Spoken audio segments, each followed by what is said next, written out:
Namun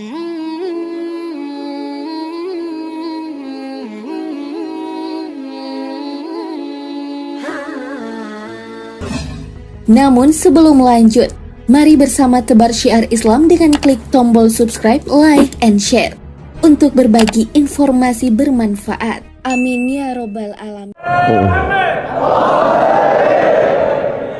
Bismillahirrahmanirrahim. Assalamualaikum warahmatullahi wabarakatuh.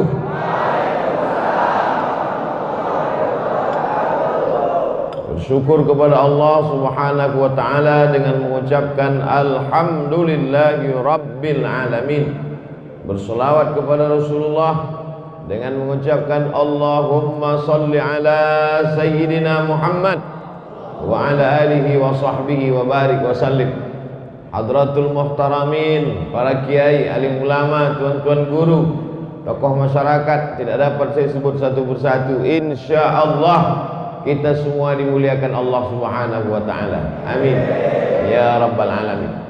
Yang pertama kali dibangun di atas muka bumi ini menurut Al-Qur'an, a'udzubillahi minasyaitonir rajim. Inna awwala baitin, yang pertama kali dibangun di atas muka bumi, awwala baitin wudi'a lin-nasi lalladzi bi Bakkah mubarakah. Itulah dia bangunan pertama di kota Bakkah, disebut juga sebagai Makkah, disebut juga sebagai Ummul Qura, Al-Masjidil Haram.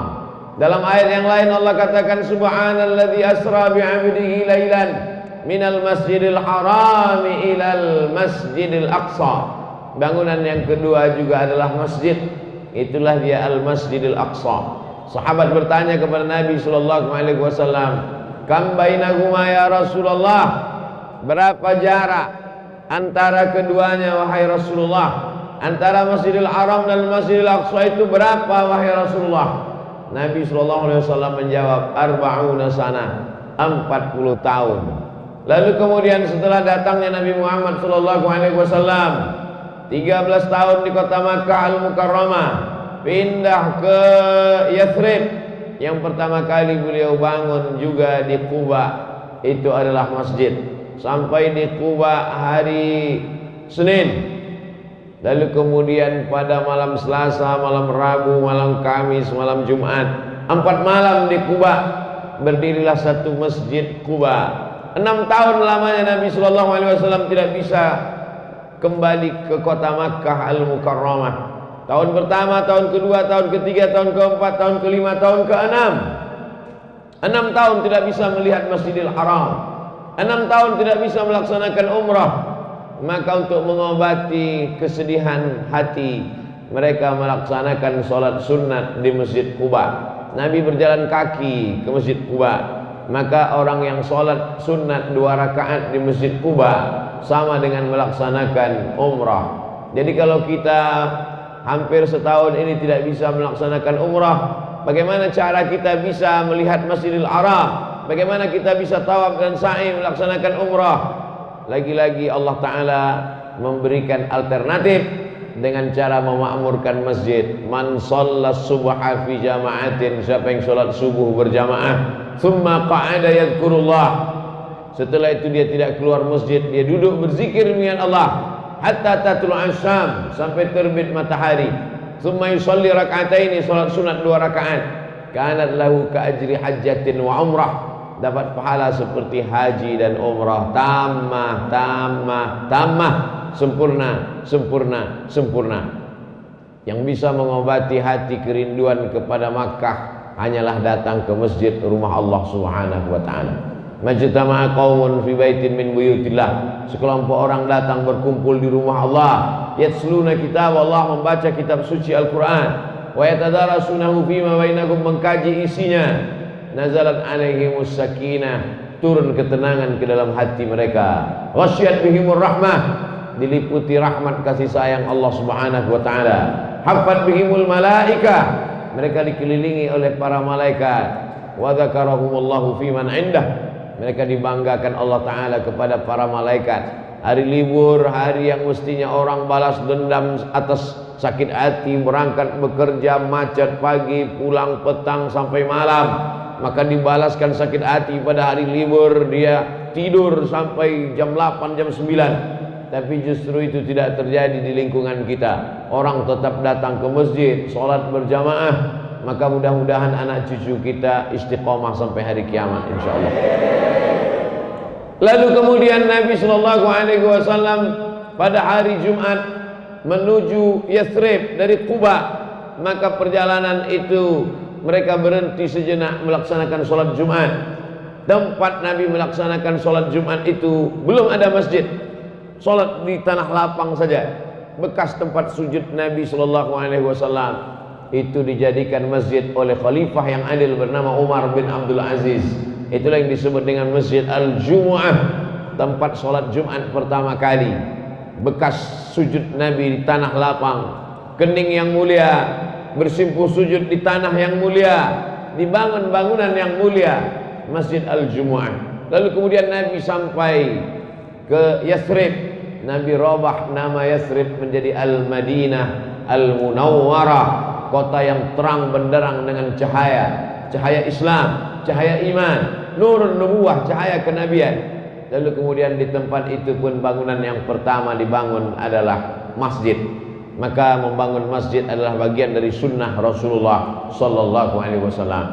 Lalu ketika hari berganti, musim berubah, bangunan yang sederhana, lebar hanya 22 meter, panjangnya ke belakang hanya 15 meter. Itulah yang disebut Nabi Sallallahu Alaihi Wasallam ma baina baiti, rumah Nabi di sebelah kiri mimbar. Ma baina baiti wa mimbari, antara rumahku dan mimbarku raudhatun min riyadil jannah, satu di antara taman-taman surga. Di sana orang sholat satu rakaat maka sama dengan 500.000 rakaat, sama dengan 100.000 rakaat di masjid yang lain. Masjidil Haram, Masjid Nabawi, Masjidil Aqsa, la tusaddur rihal illa ila salasati masajid. Tidak amat sangat dianjurkan untuk melaksanakan musafir, bepergian perjalanan panjang kecuali pada 3 masjid: Al-Masjidil Haram, Al-Masjidil Aqsa, Al-Masjidil Nabawi. Mudah-mudahan ketiga masjid ini salah satunya masih lagi dijajah oleh Israel. Mudah-mudahan dilepaskan Allah sebelum hari kiamat insyaallah dengan pertolongan Allah Subhanahu wa taala. Kalau sholat subuhnya sudah ramai seperti sholat Jumat, itu pertanda tak lama lagi Palestina akan merdeka dari jajahan Israel. Karena hanya orang yang sholat subuh, sholat yang paling berat bagi orang munafik adalah sholat subuh. Sholat yang paling berat, idza qamu ila sholati qamu kusala. Kalau mereka tegak melaksanakan sholat, tegaknya itu adalah tegaknya orang yang malas. Hatinya sebetulnya malas, hatinya sebetulnya berat, tapi karena ingin menunjukkan pada orang lain, ingin mempertontonkan kepada sahabat, kepada kawan, kepada tetangga, maka ditampakkannya dengan riya, yura'unan nas. Mereka mempertontonkan amalnya di hadapan Allah Subhanahu wa taala, memperlihatkan amalnya di hadapan manusia. Maka Allah selamatkan itu pada jamaah salat subuh, karena melawan kantuk itu berat. Makanya Allah katakan wa minal laili, dari sebagian malam fatahajjad, tahajjud, lawan kantukmu, lawan tidurmu, nafilatalak, sebagai amal tambahan bagimu. Amal pokok subuh, zuhur, asar, maghrib, isya, tapi ada amal tambahan pada suatu malam. Nabi Shallallahu Alaihi Wasallam datang ke Masjidil Haram. Kenapa malam? Karena pada waktu siang, pada waktu pagi, telinganya diikat mereka, kepalanya dengan kain, mereka cekik lehernya.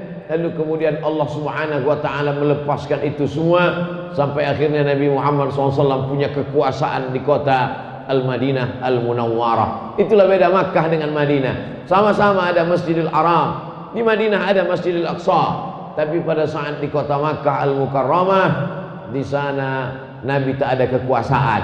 Nabi tidak punya kekuasaan.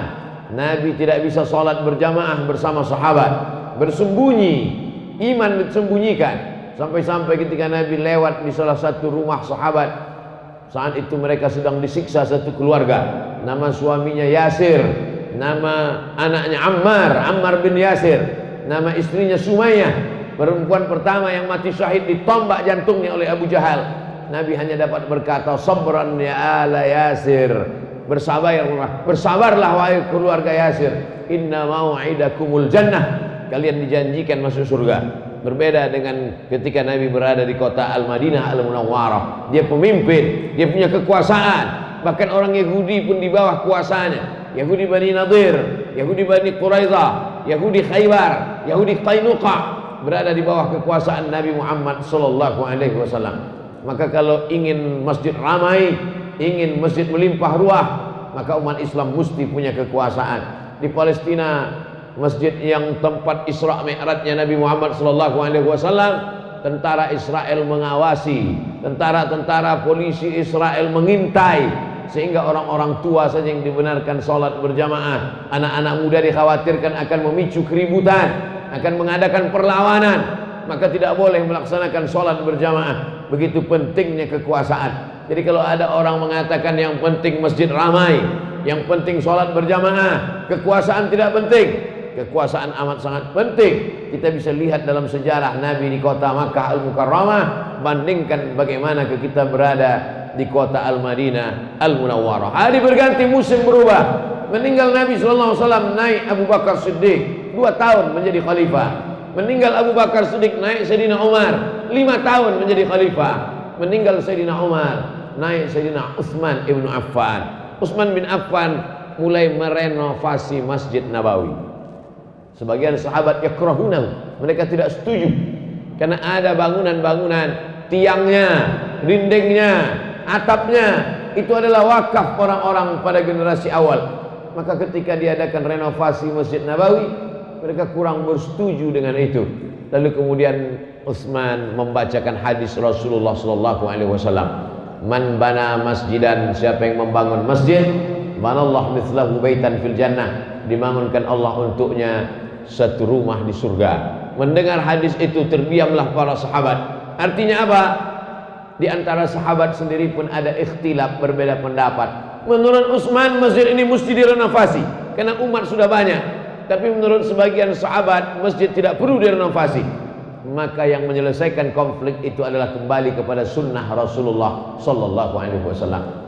Utsman membacakan hadis, "Man bana masjidan," siapa yang membangun masjid, banallahu mithlahu baitan fil jannah. Yang sudah membangun masjid, mewakafkan tanah, mewakafkan batang kurma untuk tiangnya, mewakafkan lantainya, maka dia sudah membangun satu tempat dalam surga. Kalau ada orang merenovasi, maka itu tidak merubah kedudukannya di hadapan Allah Subhanahu wa taala. Selesai masalah khilaf kalau ada hadis Nabi sallallahu alaihi wasallam. Maka kalau ada di masjid kita ikhtilaf, berbeda pendapat, itu sesuatu yang lumrah biasa. Sahabat Nabi aja ada ikhtilaf, apalagi sahabat Uwas.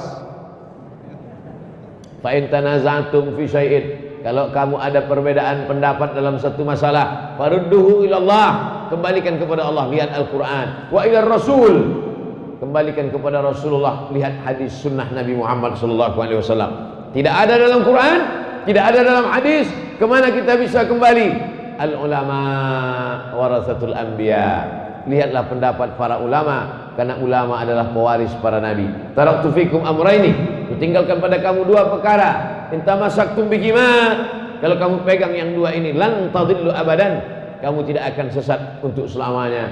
Kitab Allah Al-Quran wa sunnati, dan sunnah Rasulullah sallallahu alaihi wasallam. Dalam hadis riwayat Muslim, kitab Allah Al-Quran, wa itrati ahla baiti, dan keluargaku. Siapa itu keluarga Nabi? Alhamdulillah, kota Jakarta, DKI adalah di antara tempat yang dipilih oleh keluarga-keluarga Rasulullah sallallahu alaihi wasallam. Al-Haddad, Al-Jifri, Al-Shihab bin Shihab bin Yahya bin Syekh Abi Bakar, Al-Idrus, As-Sagaf. Ini adalah marga-marga zuriat Rasulullah SAW yang sampai ke pulau ini, yang sampai ke negeri ini. Mereka dicintai. Orang yang dicintai itu disebut dengan Al-Habib. Al-Habib artinya adalah orang yang dicintai. Berasal dari kata hub, cinta. Cinta kita kepada kakeknya, cinta kita kepada Sayyidina Al-Hasan wal Husain, maka cinta juga kita kepada keturunannya. Cinta itulah yang menghantarkan kita kepada surga Allah Subhanahu wa taala. Makanya dalam hadis itu dikatakan 2, berpegang teguh kalian kepada Al-Quran, berpegang teguh kepada sunnah. Tapi sunnah itu adalah hadis yang tertulis di kertas, dia tidak bisa menjelaskan dirinya. Hadis dalam Sahih Bukhari, hadis dalam Sahih Muslim, hadis dalam Sunan Ibni Majah, hadis dalam Sunan Nasa'i, hadis dalam Musnad Ibni Abi Syaibah, Musannaf Ibni Abi Syaibah, hadis dalam Musnad Ahmad bin Ambal, hadis dalam Muwatta Malik. Dia tidak bisa menjelaskan dirinya. Dia hanyalah tulisan-tulisan di kertas mati. Lalu bagaimana dengan sunnah yang hidup, yang bergerak, yang berjalan? Sunnah yang berjalan itu adalah ada dalam keluarga Nabi Muhammad SAW. Litamassukihim bisunnah. Kenapa disebut ikuti keluargaku?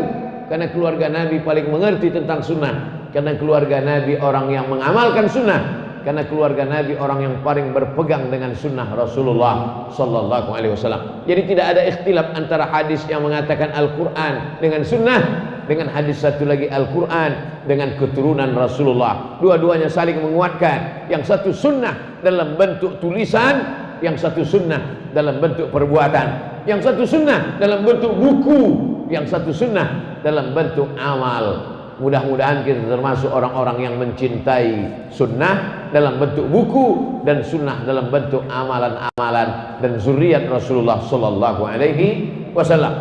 Lalu kemudian setelah meninggal para sahabat, bertebaranlah tabi'in ke seluruh penjuru dunia.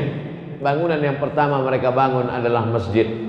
Maka di Nusantara ini pun kita melihat masjid-masjid tua. Di Banda Aceh masih ada masjid tua. Turun ke bawah Medan Sumatera Utara masih ada masjid tua.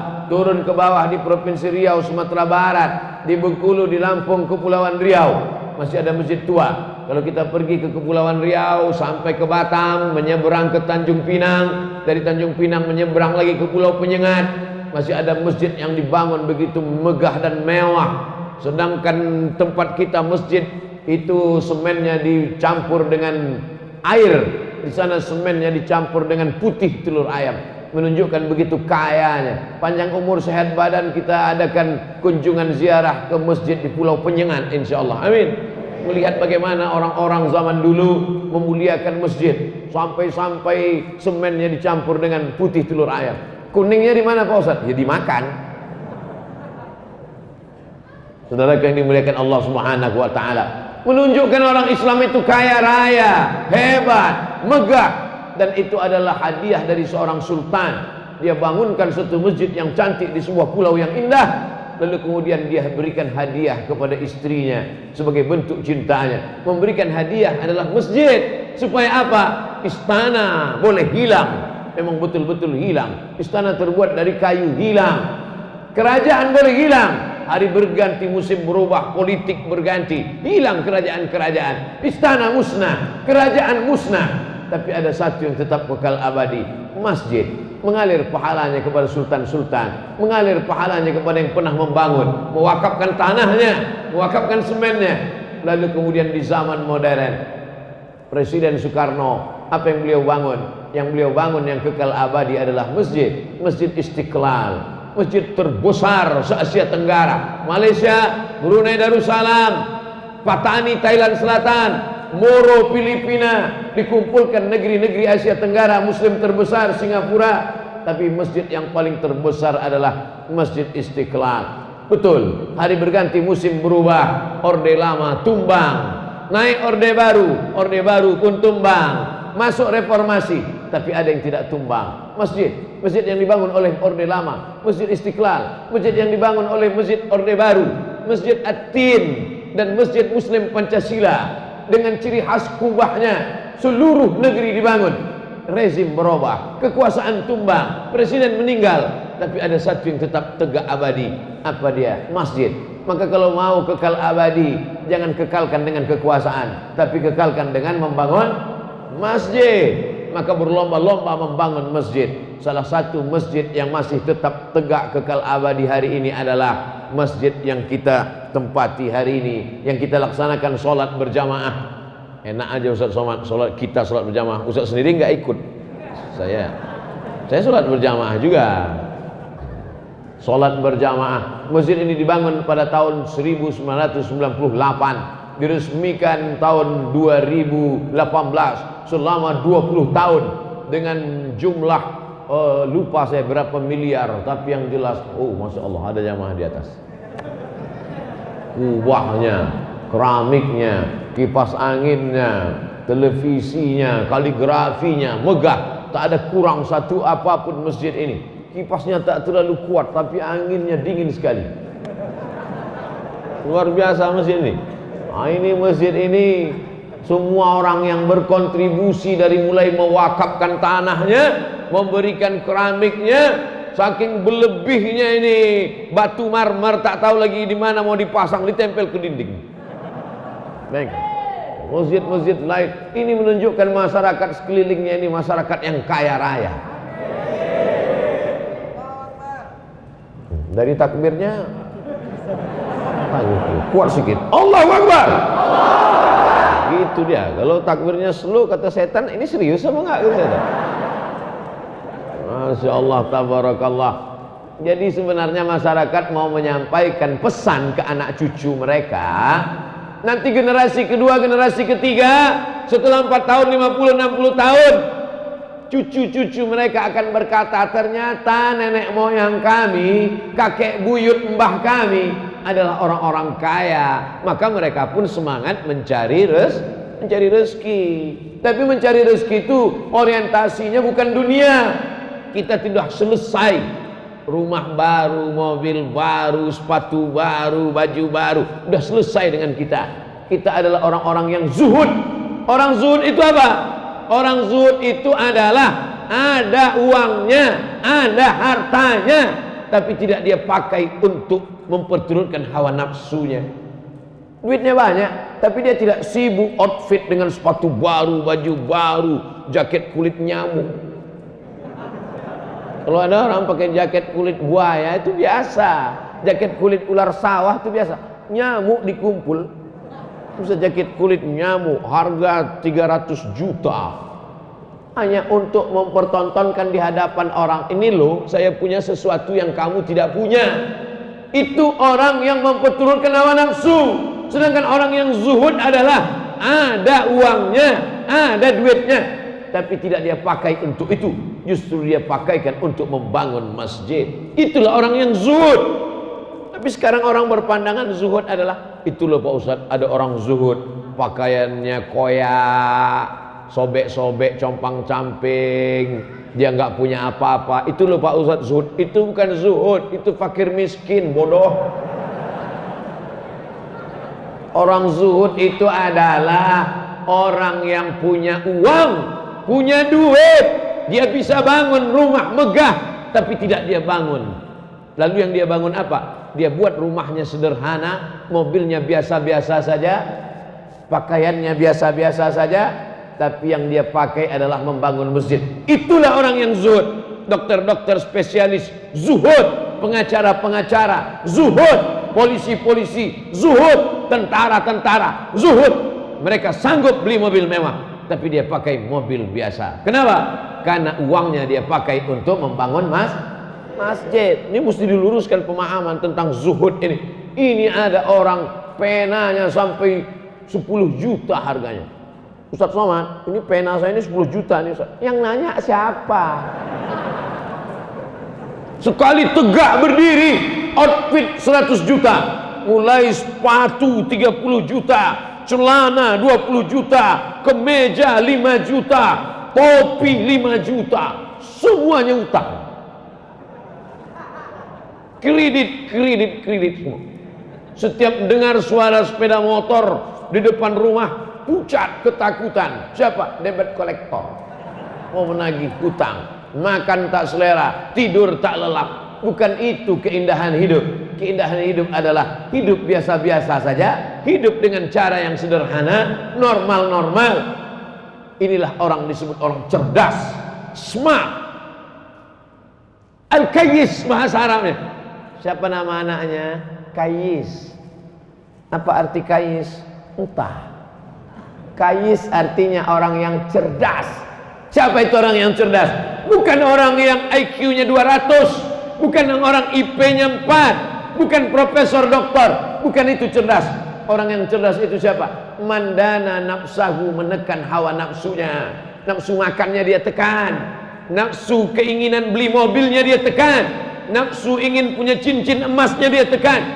Wa amila lima ba'dal maut, yang dia pentingkan adalah beramal untuk setelah matinya. Dibeli cincin, dibeli gelang, dibeli subang, dibeli anting, dibeli mobil dari emas. Kalau kau mati tinggal. Tapi kalau kau bangunkan ke masjid, inilah yang akan kekal abadi sampai hari kiamat insyaallah. Amin. Jadi masyarakat di sekitar masjid ini adalah masyarakat yang cerdas. Kenapa? Karena uangnya dia pakai untuk bangun masjid. Dia meninggal dunia tanpa saya sebutkan untuk almarhumah fulanah binti fulan, tanpa saya sebutkan, mengalir pahalanya untuk mereka. Semua yang sholat di masjid ini, semua yang baca Quran, semua yang baca maulid, semua yang bersolawat, semua yang beristighfar, semua yang beriktikaf di sini, pahalanya mengalir kepada semua yang mereka meninggal yang sudah mewakafkan untuk masjid ini. Sekarang kalau mau sedekah untuk masjid ini, mau sedekah apa lagi? Semuanya sudah cukup, semuanya sudah mantap. Mau sedekah mikrofon, sebanyak-banyak mikrofon, 1, 2, ada yang mau dipasang. Saya tidak mau pasang mikrofon yang di telinga tadi. Nanti saya merasa seperti sedang jadi DJ.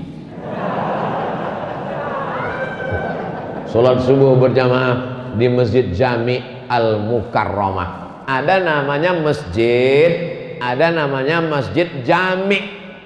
Apa beda masjid dengan Masjid Jami? Masjid nggak ada sholat Jumatnya. Sholatnya cuma subuh, zuhur, asar, maghrib, isya. Kalau ada sholat Jumatnya, namanya Masjid Jami. Di Yaman begitu, di Mesir pun begitu. Cuman 2 aja. Masjid dekat rumah kami kecil, nggak ada sholat Jumatnya, namanya masjid. Kalau ada sholat Jumatnya, Masjid Jami. Masjid ini ada sholat Jumatnya? Mimbarnya mana?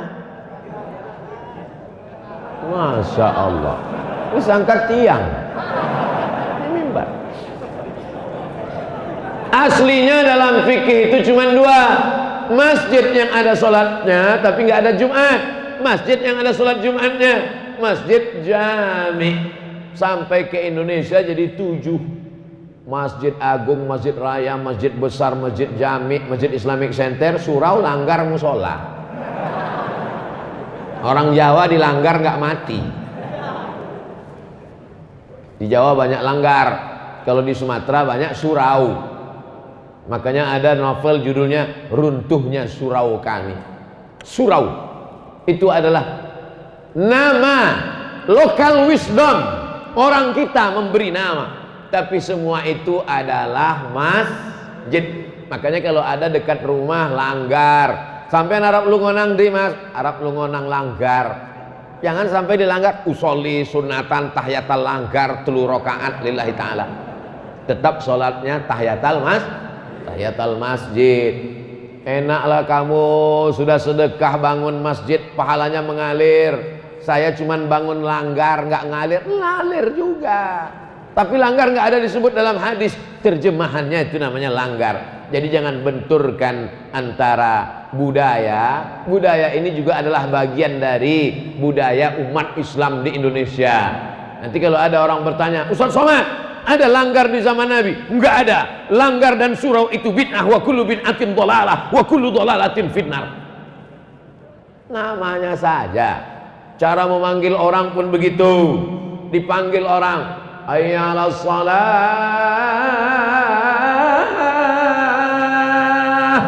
Di Makkah cukup dipanggil hayya 'alas shalah, orang bangun. Di Madinah, as-salatu khairum minan naum, bangun. Di tempat kita susah bangun, maka dipukullah itu kayu besar, itu dipukul. Diambil kayu. Kita tinggal di tropis, iklim kita iklim tropis, hutannya lebat. Mana ada di Maroko pohon kayu sebesar itu? Nggak ada. Di Sudan nggak ada pohon kayu sebesar itu. Di Mesir nggak ada pohon kayu sebesar itu. Di Indonesia pohon kayu besar-besar, maka dilobangi bagian dalamnya, dipasang itu kulit kambing, maka dipasang, dipukul. Nah itu dipukul, makanya bangun semuanya. Pukul bangun. Apa namanya? Beduk namanya, itu besar. Melihat beduk itu saya teringat masa kecil dulu. Saya kalau kami di Sumatera sholat maghrib itu jam 6.30 azan maghrib. Jam 6 saya sudah ke masjid. Masuk masjid sama kawan-kawan ke masjid, masuk ke dalam beduk. Masuk ke dalam beduk, kawan mukul di luar. Coba pukul. Masa kecil itu akan terngiang sampai besar. Melihat beduk, ingat itu. Anak-anak sekarang sudah lagi tidak lagi diingatkan itu. Jadi jangan dikatakan ini beduk tidak ada zaman Nabi, maka beduk ini bid'ah, wa kullu bid'atin dhalalah wa kullu dhalalatin finnar. Kata yang udah ngasih beduk, aku sudah ngasih kayu sebesar itu, kau masukkan pula aku ke neraka lagi. Neraka yang dimuliakan Allah Subhanahu wa taala itu hanya cara membangunkan orang, maka dipukullah dia, terbangunlah. Dan setiap daerah itu ada punya tradisi masing-masing. Ternyata satu kali pukul, saya tidak hafal itu, pukul begini itu manggil untuk sholat, pukul begini itu manggil untuk rapat, pukul begini itu manggil untuk makan bersama, pukul begini itu tanda ada orang nikah. Ada tahu-tahu datang orang dari kampung lain, salah pukul, sangkanya makan, pas datang mana makanannya, kok nggak ada. Jadi itu adalah tradisi kebudayaan lokal, kemudian masuk ke dalam masjid. Jadi kalau beduk itu dikatakan tidak ada zaman Nabi, maka sesungguhnya kubah pun juga tidak ada zaman Nabi. Ini beduk ini tambah-tambahan, maka kubah pun juga tambah-tambahan. Karena zaman Nabi Muhammad SAW tidak ada kubah. Kubah itu adalah tradisi arsitektur bangunan Bizantium. Ada seorang kaisar namanya Kaisar Bizanti. Dia membuat kota, nama kota itu menjadi Bizantium. Setelah itu ada lagi kaisar namanya Konstantin. Dirobahnya kota itu menjadi nama Konstantinopel. Kotanya sama, tapi berbeda kaisar. Begitu raja-raja zaman dulu. Kalau dia mau buat satu kota, dibuatnya atas nama dia. Andai saya nih kaisar, raja, saya buat nama kota itu kota Somadium. Nama dia Bizanti. Dibuatnya kota, dirobahnya kota itu bernama Bizantium.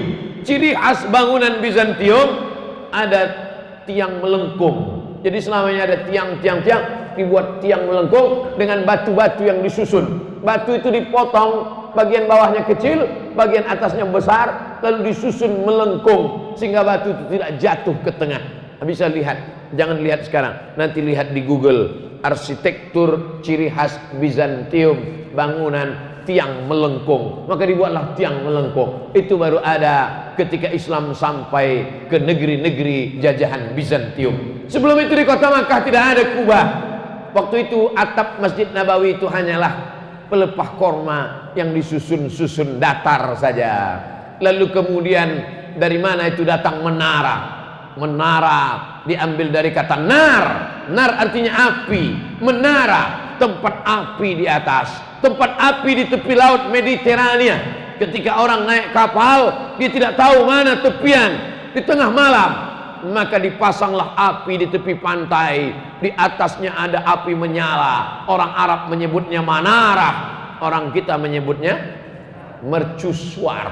Maka ketika Islam sampai, pasukan Islam dari kota Al-Madinah Al-Munawwarah menyeberang Laut Merah sampai ke sebuah kota yang didirikan oleh Kaisar Alexander the Great. Kota itu bernama Alexandria. Alexandria adalah kota 200 km dari Kairo. Di sana ada sebuah mercusuar. Mereka buang apinya. Dibuang apinya, naiklah muazzin ke atas. Dia azan dari atas, Allahu Akbar, Allahu Akbar. Suara lebih kuat karena lebih tinggi. Itulah asal muasal ma'zanah, tempat azan. Bilal tidak pernah azan di atas menara, karena zaman Nabi tak ada menara. Bilal azan di atas satah, di atas atap rumah orang di kota Al-Madinah Al-Munawwarah. Jadi bangunan-bangunan ini adalah tambahan setelah Nabi Muhammad SAW meninggal. Kubah bukan diajarkan Nabi, menara bukan dibuat Nabi. Tapi sekarang kalau sudah masjid, seolah-olah menara dengan kubah adalah rukun masjid. Ini menunjukkan Islam boleh mengambil arsitektur bangunan. Maka kita lihat di Bandung ada masjid dengan arsitektur saudara kita dari Tionghoa, Masjid Cheng Ho. Ada di Semarang. Lalu kemudian di Makassar saya pernah ceramah di masjid Cina. Ini boleh mengambil. Ini kenapa? Karena Islam tidak mengharamkan bangunan, arsitektur selama tidak mengambil akidahnya, selama tidak mengambil keyakinannya, yang diambil hanya bangunannya. Yang selama bagus-bagus tidak salah. Apa bagusnya kubah? Maka dengan arsitektur melengkung kubah, di tengah tidak ada tiang. Apa bagusnya menara? Dengan adanya menara, maka muazzin lebih leluasa, suaranya lebih sampai ke telinga jamaah. Zaman dulu muazzin itu naik ke atas. Zaman sekarang muazzinnya di bawah, suaranya yang ke atas. Yang menyampaikan suara ke atas siapa? Kabel. Ada cukup ke kabel. Allahu Akbar. Ada juga suara walaupun kecil. Allahu Akbar, Allahu Akbar, sampai suara. Setelah itu imam pun meletakkan mikrofon ke bajunya. Setelah itu imam pun sholat. Allahu Akbar. Setelah itu salam. Assalamualaikum warahmatullahi. Muncul masalah baru. Apa masalahnya? Ternyata kabel imam sampai ke atas menara, di atas menaranya banyak tai burung. Pak Ustadz, boleh nanya? Boleh. Apa hukumnya imam sholat, kabel yang nyangkut di bajunya ada tai burung sampai ke atas? Memunculkan masalah fikih baru. Gimana pertanyaannya Pak Ustadz? Apa jawabannya? Orang saya yang nanya, masa saya yang jawab? Sudah dibahas dalam pembahasan para ulama. Saya hanya ingin menceritakan bahwa ketika kita belajar peradaban Islam, maka Islam tidak mengharamkan sesuatu yang tidak ada pada zaman Nabi Muhammad sallallahu alaihi wasallam. Jadi jangan membuat suatu masalah baru. Masjidnya sudah bagus, masjidnya sudah cantik, kita tinggal menikmati meramaikannya saja. Maka kita tinggal memakmurkan masjid. Siapa yang memakmurkan masjid ini? Innama ya'muru masajidallah. Orang yang memakmurkan masjid ini man amana billah, beriman kepada Allah, wal yaumil akhir, percaya bahwa dunia ini akan kiamat, wa aqamas shalah, dia menegakkan salat, wa ataz zakah, dia bersedekah, berzakat, berinfak, berwakaf, wa lam yakhsha illallah, dan dia tidak takut kepada yang lain, takutnya hanya kepada Allah. Kita doakan anak cucu kita memakmurkan masjid sampai hari kiamat.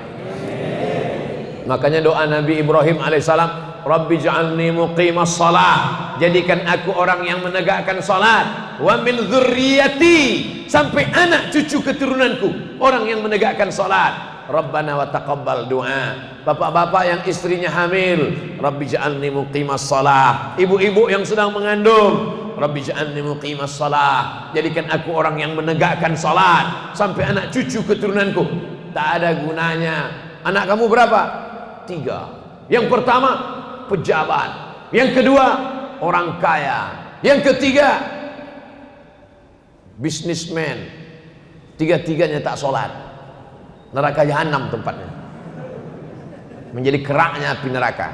Masalakakum fi saqar, mengapa kalian tidak, mengapa kalian masuk ke dalam neraka saqar?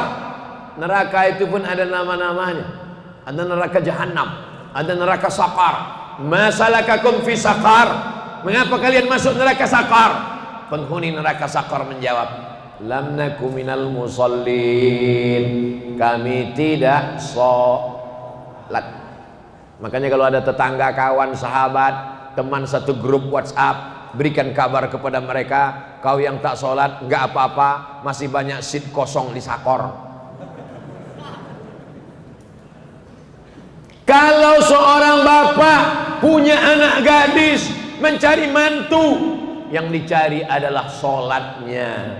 Idza ja'akum man tardawna dinahu, kalau kau lihat anak muda itu bagus agamanya, rajin dia sholat, wa khuluquhu, baik akhlaknya, fazawwijuhu, nikahkanlah dia.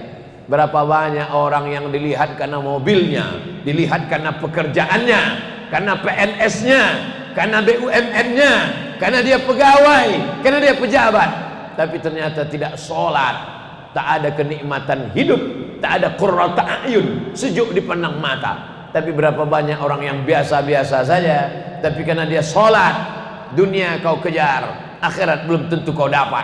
Tapi kalau akhirat yang kau cari, maka dunia akan bersimpuh di bawah tapak kaki. Ini pelajaran buat kita bersama. Masjid yang sudah besar, yang sudah cantik, yang sudah indah, ini bukan dibangun dengan bim salabim abrakadabra. Ini bukan dibangun dengan kertas, ini bukan dibangun dengan daun, ini dibangun dengan jerih payah, keringat, tetes air mata dan darah. Maka kita yang sudah menikmatinya tinggal melaksanakan sholat berjamaah, rajin etikaf, diisi dengan tabligh akbar. Ini semua yang akan menjadi amal soleh buat kita semua. Anak-anak muda, semangat cari duit, semangat bisnis, semangat entrepreneur. Kalau sudah punya uang, bangun masjid. Bangun masjidnya besar seperti ini. Bangun masjidnya 2 lantai seperti ini, supaya tidak campur aduk laki-laki dengan perempuan. Bangun masjidnya cantik seperti ini. Supaya apa? Supaya kita bangga menunjuk. Mana masjid kalian? Tuh masjid kami. Yang mana? Yang bagus, yang cantik itu. Jangan sampai masjidnya seperti kandang burung merpati. Setiap ditanya orang, mana masjid kalian? Masjidnya cantik, tapi masjidnya udah ada Pak Ustaz. Untuk apa lagi cari duit? Masjid kan sudah ada. Bangun 1000 masjid dari mulai Sabang sampai Papua, seperti Masjid Jami Al-Mukarramah ini, insyaallah. Amin. Udah aku sampaikan ya Allah. Anak-anak muda ini sudah kumotivasi ya Allah. Kalau sebelum mereka mati mereka bangun masjid, alhamdulillah. Sudah mati enggak juga bangun masjid, tidak salahku lagi ya Allah.